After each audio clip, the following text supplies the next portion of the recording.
Okay. We're going to go ahead and kick this thing off. Skull and Shackles.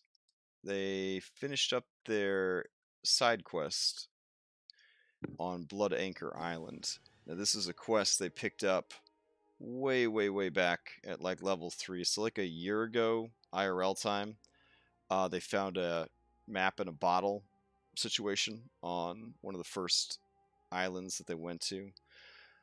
They finally decided to finish it up because they were looking for ways to increase their infamy. They traveled to the goblin town of Shantytown, found out about a stronghold to the north, and a special treasure that had been claimed but never retrieved by some of the goblins on the island. These were Warcraft goblins, so there was a lot of like double crossing going on and that sort of thing.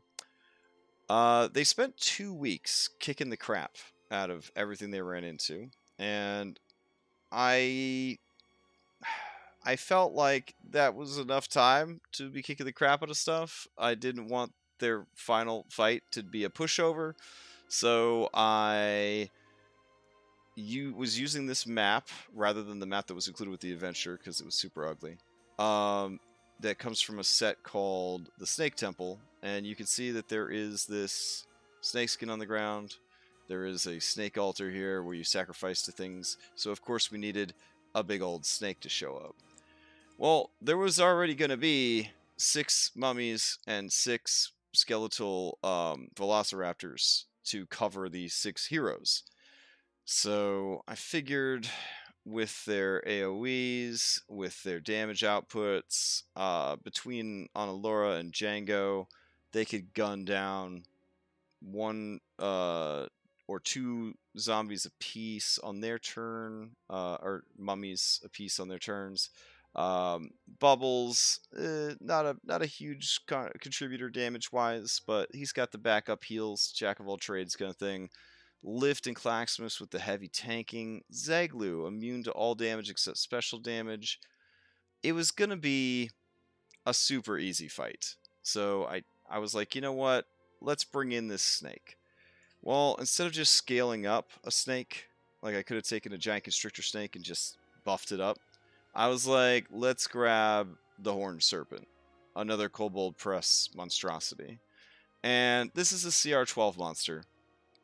And it has a lot of things going for it. One thing that I forgot that it had was a poison aura. And originally the poison aura was 20 feet, but I changed it to 10 feet on the fly because I was like, 20 feet? That's a total party wipeout right there. I also decided as soon as I brought up the character sheet and looked at the hit points, I was like, yeah, this thing's going to have to flee at half health. 1, because it's not undead and it really doesn't have any business sticking around if its food is going to fight back. And 2, it's a CR12 monster, which technically is a good fight for a party and a deadly fight with all of the mummies added in. There was some good synergy. The mummies were immune to poison aura, and the serpent was immune to poison aura, and both of these things had poison attacks. There was one point where the the Horned Serpent's AoE, because it has sort of an AoE instead of a breath weapon. Yeah. So that kind of went off more than once, and so that was a real bad situation. And also, when it went off the second time, it did damage a bunch of mummies, so that kind of helped things out quite a bit. Overall, it was a tense battle, and I was looking at, yeah, like almost a total party kill. There wasn't much I could do to really pull my punches there at the end because my players know my playstyle, and I think they were kind of like challenging me at the end there to be like, are you gonna do it? Are you gonna do it? Like I started attacking Onalora's like pet robot, so she just deleted it out of spite, even though it had hit points left, because she totally wanted to see, I guess, the whole party get killed. I don't know what the mindset was. Or she deleted it because she died and I guess it couldn't stick around any longer. The jury's still out. The jury's still out. But like they were not pulling punches either. So when their teammates were like provoking attacks, they were pointing it out. So I don't know. I don't know exactly what they were after. If they really wanted to see if we would do it or not. If we would just be like, and that's the end of that. The officers of the Bubbling Bosom are deader than a dead donger's dildo. Wait, I don't know. Something like that. Yeah. So like, I don't know. I don't know if we all had a death wish, if we were all like shouting at RNGesus to pull the trigger, but it got real tense, and somehow Lyft managed to pull it out at the last minute. How did Lyft pull it out at the last minute? Through metagaming. Yeah. So I guess that's my takeaway is sometimes metagaming can be problematic when you've got people backseat driving for other people, when you got one guy or girl trying to play every character at the table, when you've got people that have memorized the stat blocks of monsters and they're trying to use that to their advantage. That kind of metagaming is bad.